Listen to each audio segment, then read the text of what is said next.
Deputado, eu gostaria de repercutir com o senhor uma reportagem que foi exibida pelo Jornal da Record nessa semana, mostrando a influência de facções criminosas nas últimas eleições, né? Como facções criminosas tentaram impedir a todo custo a campanha de candidatos ligados a partidos que fazem um discurso de endurecimento das leis contra bandidos, o nosso Código Penal, que é muito frouxo, as leis para quem cumpre pena, né? Então, qual é, no fim das contas, a influência de facções criminosas, qual é a mistura que existe entre o crime e a política no Brasil? E, se for possível falar disso ainda, também o judiciário.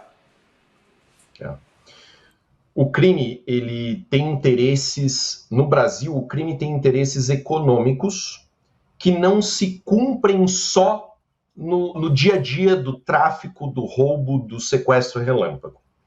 O crime percebeu, quando se tornou organizado, que a influência política é mais importante do que qualquer coisa no Brasil. A influência política dita a regra. E o dinheiro da organização criminosa passou a ser relevante para o exercício da política. Quantas campanhas foram financiadas com o dinheiro do crime para que aquele representante eleito com o dinheiro do crime pudesse facilitar a vida das organizações criminosas, de diversas formas diferentes. Não é só, como a gente imagina, ele não vai votar para aumentar a pena do crime. Não, é com distribuição de cargos, é com já às vistas a interação criminosa com o Estado. Quantas operações econômicas criminosas hoje são realizadas entre o Estado e as organizações criminosas? Pensa aqui em grandes questões licitatórias, né, relacionadas com... me vem muitas coisas à cabeça. Aqui eu não vou falar certos tópicos justamente para não comprometer, né, demais algumas situações aqui, mas pensem comigo. Tá? O crime organizado, as organizações criminosas, elas têm interesse econômico, elas têm interesse político e elas têm interesse na relação com o Estado. O crime coexiste com o Estado. Qual que é a diferença do governo Bolsonaro para o governo Lula? O governo Bolsonaro foi um governo de enfrentamento ao crime. O objetivo era fazer apreensão de droga, era prender gente, era desbaratinar a organização criminosa. Fortalecimento das polícias, da Polícia Federal, da Polícia Rodoviária Federal, da Polícia Militar. Era tornar as penas dos crimes mais graves, era extinguir saidinha. Então, a gente tinha um governo de enfrentamento e o período de 4 anos do governo Bolsonaro fez com que as organizações criminosas que sentiram a paulada, sentiram o que é um governo contrário ao crime, fez com que elas reforçassem o ideal e a necessidade de eleger um governo corrupto, de eleger um governo criminoso. Por quê? Se a gente tivesse a tendência de continuidade do governo Bolsonaro, a gente teria ainda mais enfrentamento. Hoje, vocês não iam ver a Polícia Federal fazendo operação para buscar cartão de vacina. Vocês iam ver a Polícia Federal fazendo operação de apreensão de droga. Vocês iam ver a Polícia Rodoviária Federal enfrentando e trocando tiro com um criminoso no Rio de Janeiro.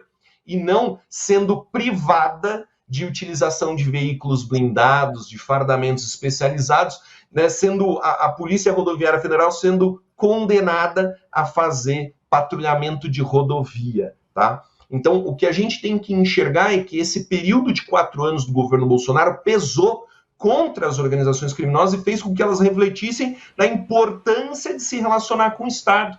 Na minha campanha, veja, eu não fui eleito com uma grande quantidade de votos, eu não sou um grande nome da direita, eu acabei de entrar no cenário político, mas na minha campanha era proibido distribuir o meu santinho em determinadas regiões da Baixada Santista, porque no meu santinho estava escrito delegado Paulo Bilinski.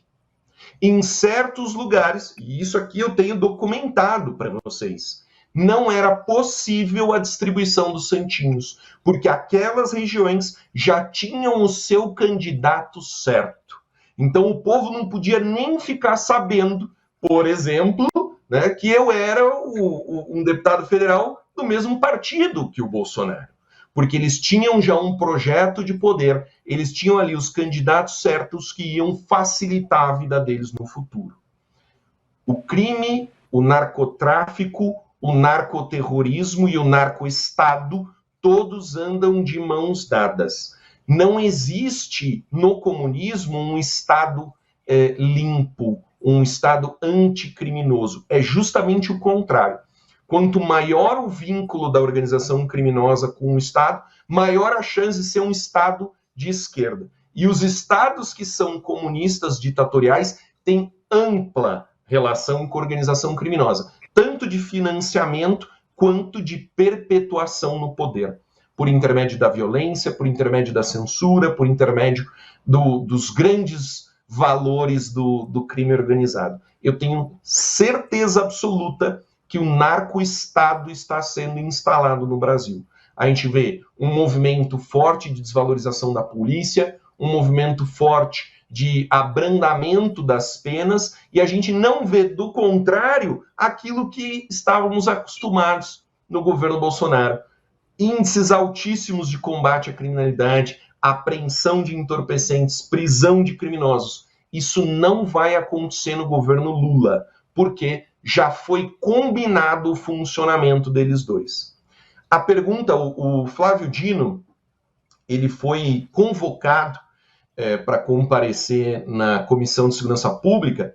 Essa convocação foi transformada posteriormente em convite, mas o grande medo do Dino, que fez com que ele me processasse, né? O Dino me processa hoje no Supremo Tribunal Federal, porque eu deixei claro que não era possível, em hipótese nenhuma, um ministro da Justiça se comportar como ele se comportou na favela da Maré, no Rio de Janeiro.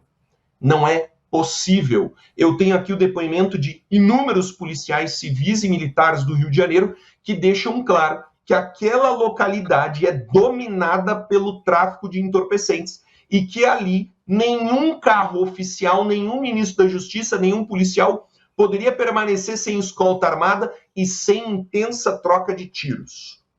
Por esse motivo, o Dino me processa, por eu ter destacado, e não só eu, diversos deputados, Eduardo Bolsonaro está entre eles, todos os deputados que deixaram claro essa relação entre o Flávio Dino e a entrada na Maré estão sendo processados porque disseram a verdade.